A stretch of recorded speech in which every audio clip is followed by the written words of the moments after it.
welcome. What we're doing today is looking at creating some titles in the style of True Detectives using a mixture of transfer modes, footage color correction and stock elements. So what we've got is a portrait shot of a woman, and we've got it overlaid over some footage of Moraine Lake, and then we've got a couple of other images transferred over the top, stock footage clips and whatnot. And it's a lot easier than it looks to create it. There's a few idiosyncrasies that you got to look into and bear in mind, but we'll have a look at that in a moment. So let's get started. Now this is the footage that we're going to be using. It's a woman on a fairly neutral background, and that is kind of key to how this stack of effects works. So it's also going to come in handy when you come to green screening or blue screening, chroma keying, whatever you want to call it, because it makes a pretty good job at cutting out the hair. Won't get everything, but again, it just depends on how much detail you're looking for.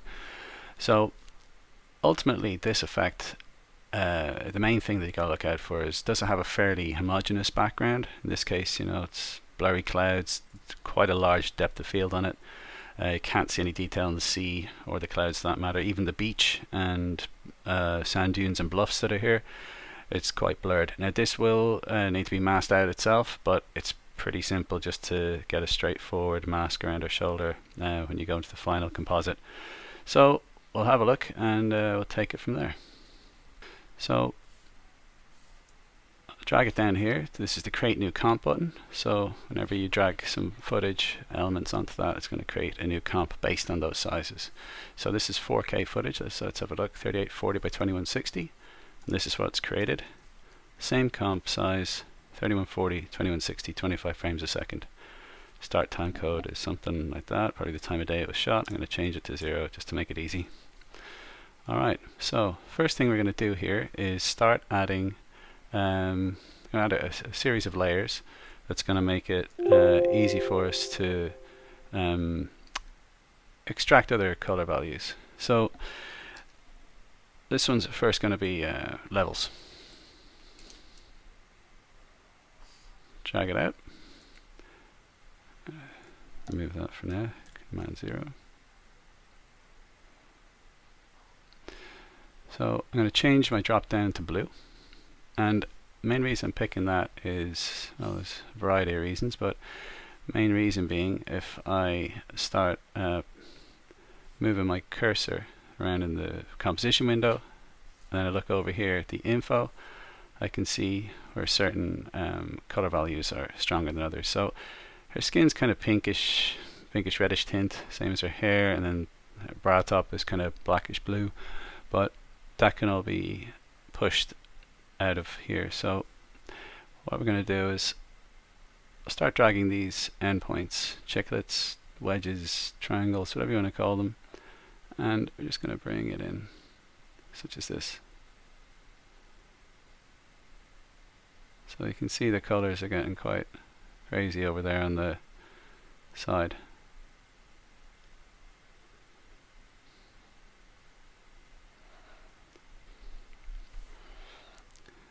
Go down the line a bit, see how we go toward the end. Now you can see there's some highlighting on her forehead and her chest, shoulder, cheek and nose. So you might want to bear that in mind.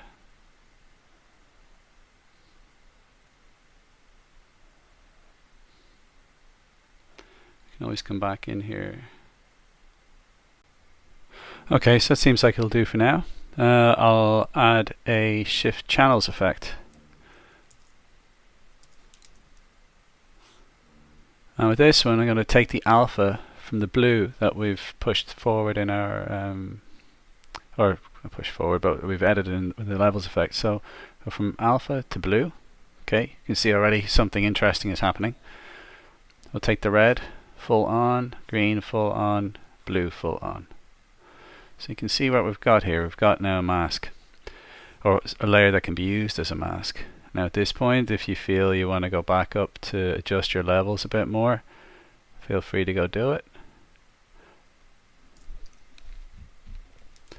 And then we'll add an invert effect to flip that.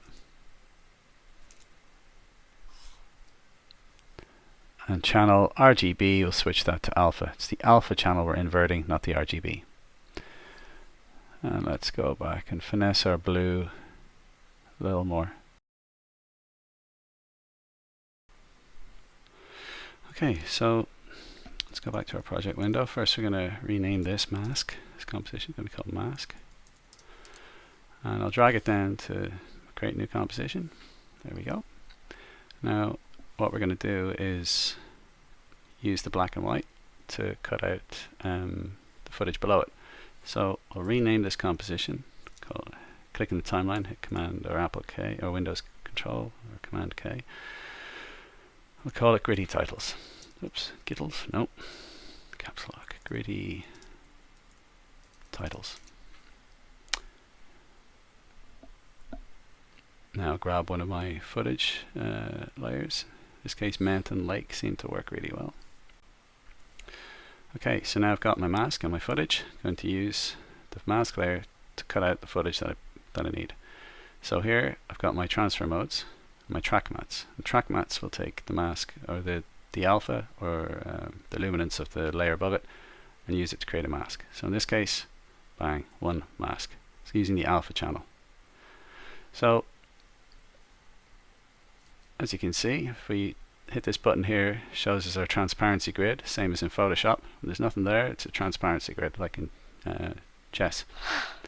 So that's a good position we find ourselves in. I'm going to have to probably mask this bit out because I wasn't able to get rid of it in the channels side of things. That's alright. Now I want to add a background in now at this point. So we hit Control Y on Windows, Command Y on OS X. And I was thinking like a beige, kind of beigeish grey, greyish beige. It would kind of complement the rest of the shot. I can change it if I like. I will add fill effect in there.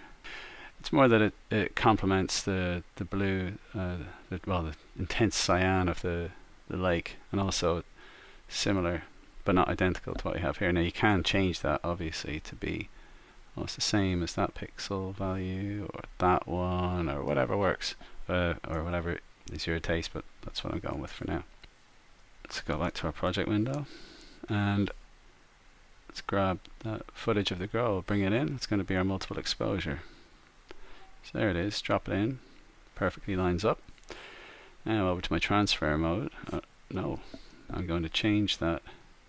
So many of you guys will be, if you're on an older version, will duplicate the mask layer.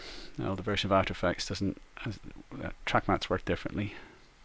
So there we go, the girl's now cut out again. So this is just the original raw footage and I'm using the mask to cut her out. And I'm going to change my transfer mode of the girl to multiply. See how that looks. Interesting. Alright. This bit of footage, these two pieces of footage actually mix together quite well. I think it's just to do with the lines of the mountain. You know, it sort of cuts across her chin somewhat neatly. And also you've got a large clear area here on her shoulder, or of the lake, which lines up nicely on her shoulder, and you can see some cool texture of the ripples of the lake. So that's looking interesting. So what I can do now is just take some features from her face. So just take the pen tool, hit G, and this can be as loose as you can get. Doesn't need to be accurate. And hit F, brings up the mask feather tool.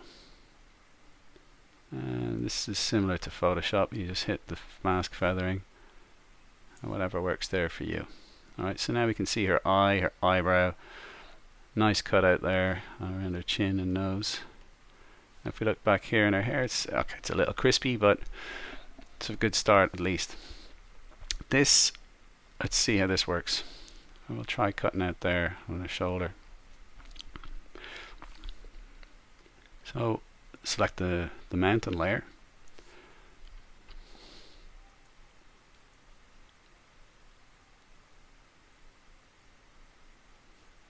Draw a little mask over it.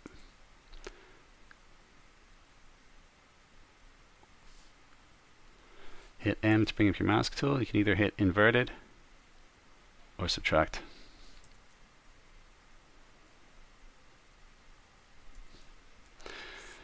full stop will help you zoom in. So I'm only at 50%, so I'll go in again once more. And Alt Shift and M or Option Shift M to put down a mask keyframe. Zoom out a bit. Go to the very end. I'll change that up. Over you go. Give me some more room, thank you. Select all these keyframes, drag them over. Now I can always turn that off for reference, which is something that you might often end up doing. It'd be great if these things work perfectly first time every time, but not yet, unfortunately. And again, you might want to mask out certain elements. You know, you might want only the video from the other layer to be sitting in on her items of clothing, for example. You could have the footage sitting on the arm or the throat. It could look like an animated tattoo, which it does kind of resemble that bit there quite well. Looks pretty cool. Alright, so I'm just going to randomly shuffle through this, depending on your brief, you know, or your interest. Like, depends on how much and how accurate this needs to be. So again, just your experience may vary. So I'm just doing this quick and easy. Really not spending that much time on it. Cool. So depending on your footage, you may or you may not have to spend a lot of time doing some additional masking. Usually it's a combination of the two. Okay, so let's turn our track map back on, turn our mask back on. Now we're a good deal closer to getting where we need to go. Alright. I'm just going to feather that. 3 could be ideal. Can always change it, come back to it. It's not cast in stone. Alright. The mask on her face needs to be keyframed as well, obviously. So just going to do some, again, basic keyframes and whatnot. Nothing major. All the way to the end. Now, depending on your project, you can make this as complex or as loose as you need. This one doesn't actually demand so much complexity, which is kind of cool. We've all worked on stuff before where it'd be frame by frame and 17-second composition. It could be painful.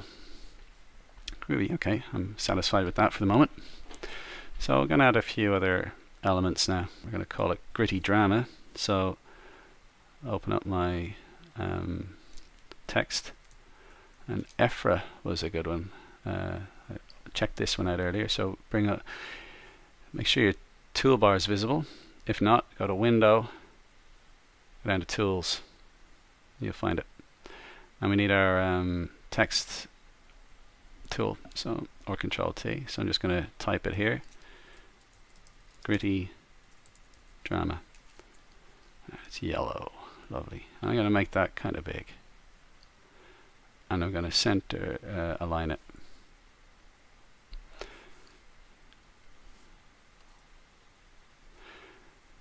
And I'm going to hit this button here, and it'll turn everything into caps.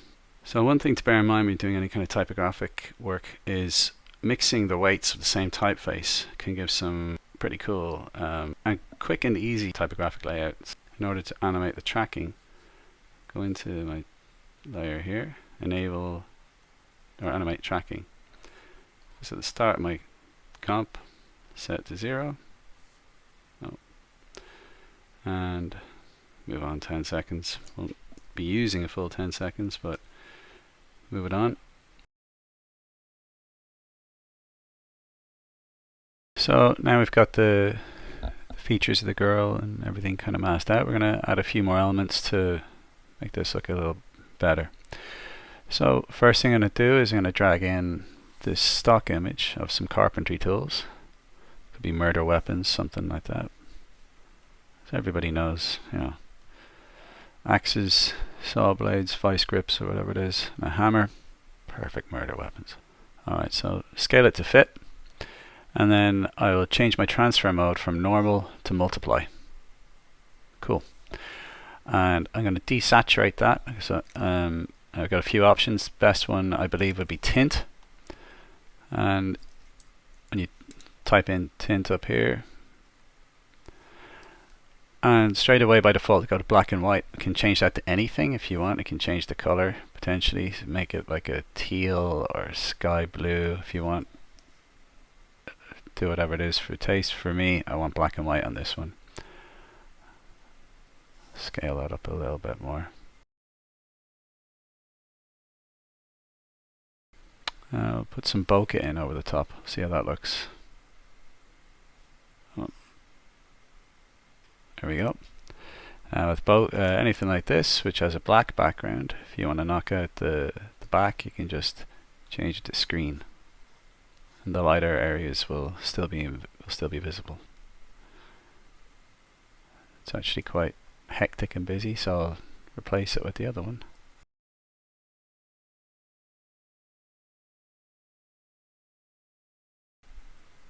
That's just really subtle on the background. Yeah, I prefer it there. Now I can got two ways to loop it. One is to just duplicate it in the timeline. The other way is to right click in the project window, interpret footage main. I change my frame rate to 25 because it's just shy of 24, and I can just loop it here, 10 times, whatever works. I really only needed 2 or 3, but it's done now. You can see that it's now just going to loop continuously. Might change my mind on that. See how it goes. Let's add some dust. I think was this one pretty good? Yeah, it's a 4K comp, so I'll make it bigger. Scale it up. Control Alt F, or Command Alt F, and again we'll change the screen mode to screen. Yeah, this is just you do it to taste. There's no hard and fast rule on what works. It's all down to you.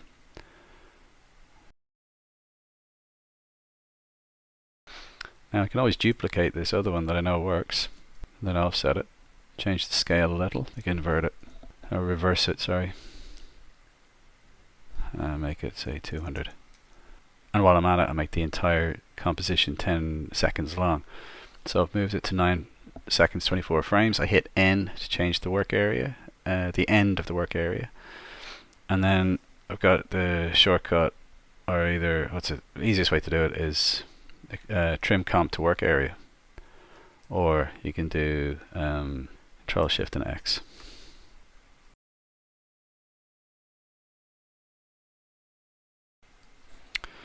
Okay, so I've imported another version of bokeh clip, so I'm going to swap that out for the one I've got. Select the one in the timeline, drag it over, holding down Alt or Option, and release. It swaps out. Now we see it's a little shorter, so I can change that. If I right click up here, go to Columns, Stretch. This will slow it down somewhat. That'll do. Maybe I can change the opacity here, 75 perhaps, and I'll do the same on one of the dust layers to 60. Again, you do it to taste. There's no hard and fast rules on something like that. So we'll add a bit of vignette, a few different options to do that. Most common way is using the vignette effect. So we'll hit Control Alt and Y on Windows, bring up an adjustment layer, or you can right click anywhere in the timeline, new adjustment layer, you get the same effect. Alright, same result. So an adjustment layer, you can put effects on and it will add that effect to everything below it. So that could be anything. So in this case I'm just going to use the CC vignette effect. Boom. Generally the default settings are okay. You can get some banding, so watch out for that. another option is to use a black solid, so we'll do it that way now. So Command Control Y, make it black. Now let's hit Q to bring up our masking tool. You can see it change up here. So I'm going to use the circular one. Now double click on the mask, boom, and it applies it directly to the layer down here that's selected. And we'll switch it around, so hopefully you can see where I'm going with this. Oops, I'll just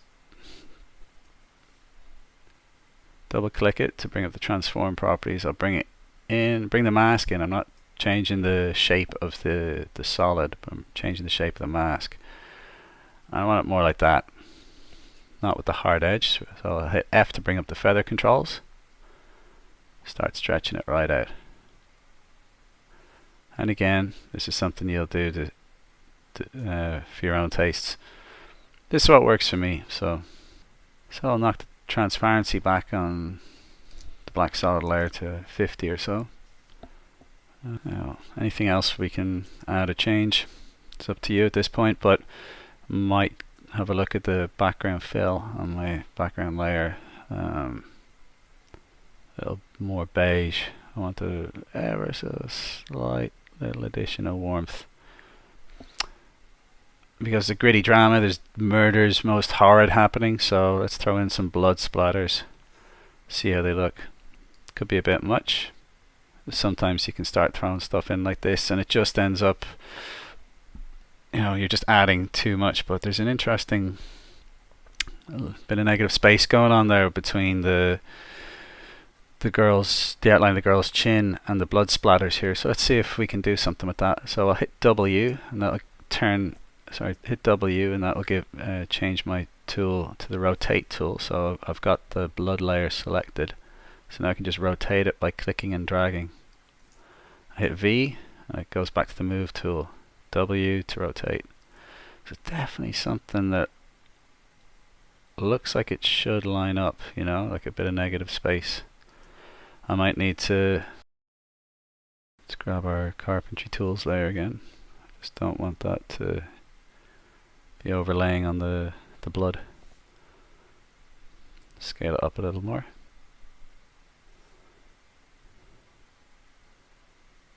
Give the text some breathing space. So move the text down a little. Composition is everything. There's not much movement in this, but the eye will naturally be drawn toward anything that's moving. So if you've got too much moving elements in your shot, your viewer is going to be confused about what to watch. So with this, it's actually quite subtle. Even the movement on the footage of the lake and the movement of the girl is really simple. And it's gritty drama that does most of the movement. I need to work on the gritty drama text size there a bit. It would be good to have it all sort of stay between her neck and the hammer. It doesn't need to be massive, it just needs to be visible. So we have nothing going over the top of it. Everything's cool. And have a look at her face again. The mask here. Potentially I can add a curves adjustment or some levels, depending. They do this similar job. Doesn't have to be much. Cool, and I'm happy with how that looks. So one final element I want to throw in, and that's a subtle grunge JPEG over the top, and that can add a lot of texture and a bit of a tint as well.